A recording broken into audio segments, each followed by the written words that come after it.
এই যে শুনছেন, সাদা কাফন ছাড়া আপনার আপন বলতে কিছুই নাই।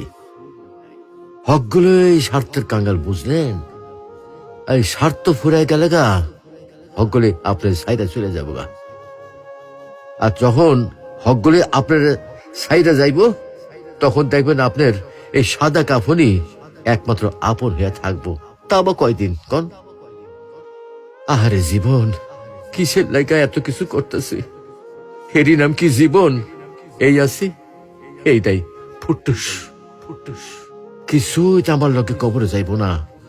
না যাইব আমার শখের মোবাইল ফোনটা, না যাইব আমার শখের গাড়িটা, আর না যাইব আমার শখের বাড়িটা।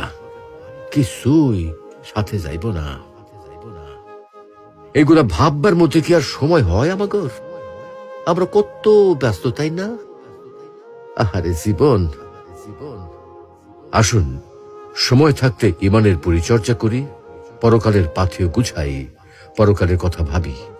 আল্লাহ আমাদেরকে ইমান চর্চা তৌফিক দান করুন। আমিন।